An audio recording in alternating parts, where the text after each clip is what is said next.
Hello YouTube, we are currently underneath platforms 13 and 14 at Manchester Piccadilly. We're not talking about those today, we're talking about this.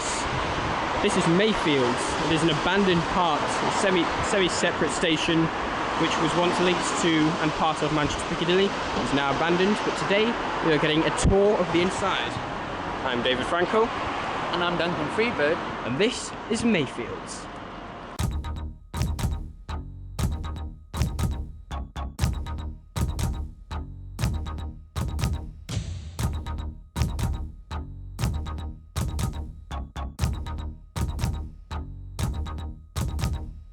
Manchester Mayfield was a semi-separate four-platform station adjacent to Manchester Piccadilly. It opened in 1910, serving local services on the newly opened Style line, as well as services to Stoke-on-Trent, Wilmslow and Buxton via Stockport. It was used more intensively during the electrification and modernisation of Piccadilly Station in the 1950s. Following this modernisation, the station closed in 1960. It was then used as a parcel depot between 1970 and 1986 and has been abandoned ever since, with the tracks being removed in 1989. Most of the former station roof was demolished in 2013, though the station facade, viaduct, retaining wall and a small part of the roof are still intact today and can be seen from trains arriving into Piccadilly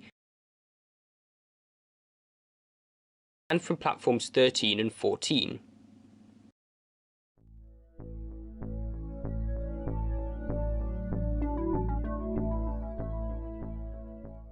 The ramp that you can see here was added when Mayfield became a parcels depot and was very recently demolished right after this was filmed.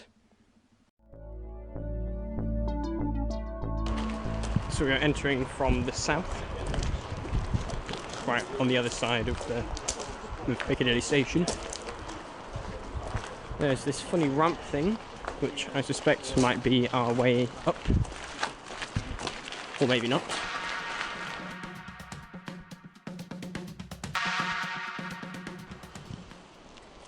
So here we are inside the kind of undercroft of the station itself, the former parcels depot.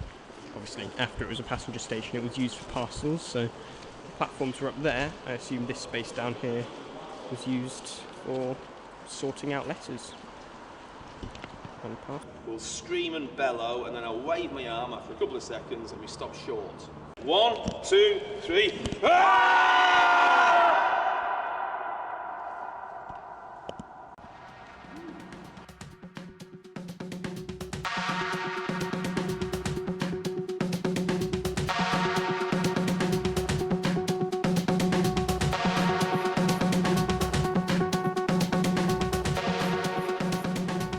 So this small section on the very kind of southwestern, the westernmost tip of the station grounds is what has currently been redeveloped so far, and it is actually open to the public on certain days in the summer when there are street stalls, which I didn't know about. So maybe I'll come back, have a look at those one day. And through there is the usually off-limits bit that we've been given access to. So that was the station undercroft. You can get from up there to the top through that ramp, which dated back to the parcel depot days, but I think we're going up another route. So anyway, going up to the platforms. So we're using this way up. Here's the Star and Garter pub.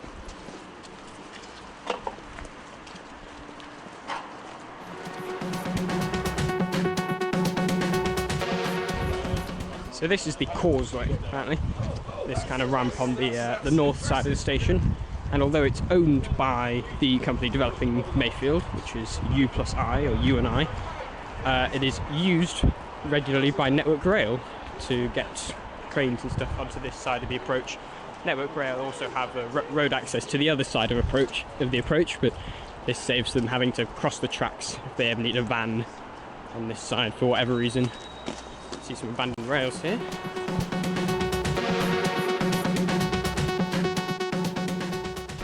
So we've reached the top of the causeway. We are now at track level. If you walk down this way, you eventually get to the former junction with the main line, which you can see from passing trains. In fact, I filmed it on the way in. And through this back fence, you get to Mayfield.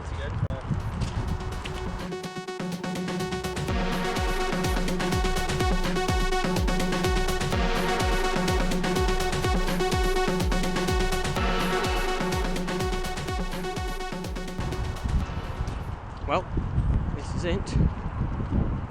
Getting to the end of the platforms here. And this is the remains of the roof. One little bit of it left. It used to go right across there and all the way down there. You can see where the columns were. We were passing them before, little filled in holes in the platform. And apparently this was a platform as well, but it was filled in during the goods depot era, back in the passenger station days. That was also a platform. And there's 4 here.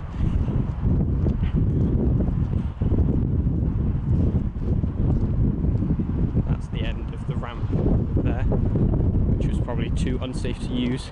But what I'm wondering is, was there not a set of stairs within the station itself for passengers to use? I imagine there is, but it's probably too unsafe to use for tours. It seems to be a bit flooded. So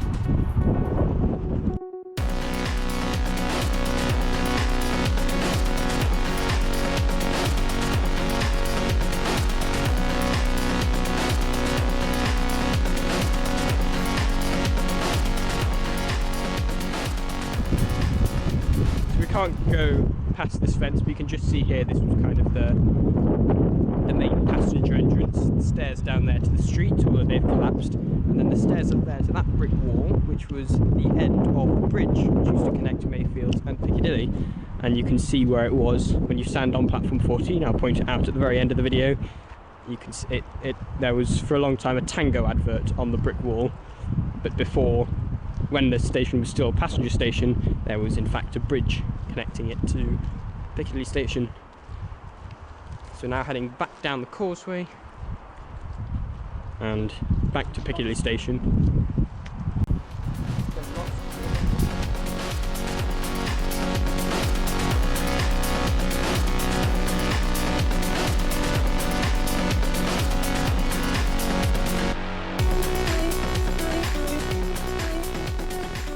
So this is Jonathan, our tour guide. So what's the plan for Mayfield, the Regeneration? Well, it's to bring back into action 24 acres of what was peripheral land on the edge of the city centre, but given the growth of the city centre, it's becoming more and more wrapped around by development. And the idea is a mixed-use development of commercial properties, but also of residential properties, including some family homes.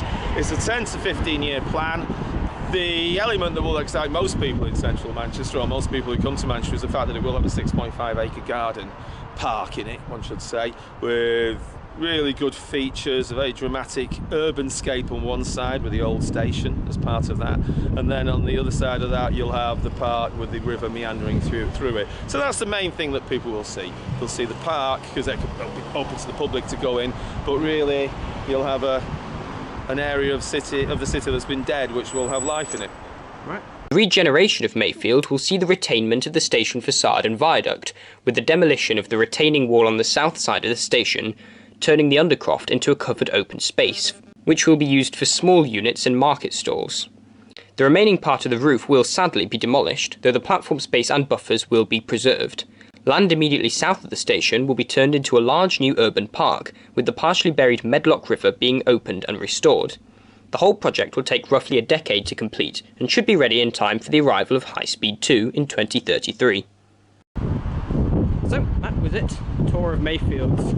There's a link below to Jonathan's website where he puts them on from time to time. Keep a lookout, come along, it's a lot of fun. Very good. So here on 14B, this is the view most people have of Mayfield. You can see the old entrance, bottom left and bottom right. There's a nice new kind of heritage sign there that they added only about a year ago or so. And right in the middle, you can see that kind of brick kind of wall bit. That was where the bridge went in, and that's also where the Tango ad was for probably like 2 decades. It's gone now. Whilst we're in the area, here are a few other points of interest. Opposite Mayfield is the viaduct carrying platforms 13 and 14 of Manchester Piccadilly. This viaduct was set to be widened, with platforms 15 and 16 being added, though this project has been delayed indefinitely. The work would have also seen the addition of a new entrance to the station right opposite Mayfield. Underneath the viaduct on the side of the station building is this mysterious abandoned entrance to Manchester Piccadilly station. I'm not quite sure how long this has been closed for, possibly as far back as 1960. Next to Mayfield, there's the Grade 2 listed Star and Garter pub. And finally, on London Road, round the corner from Fairfield Street, there's one small part of the original pre-1960 station facade, now part of the Fairfield Street entrance. On the inside, there's this lovely wall with a clock and some stairs leading to nowhere.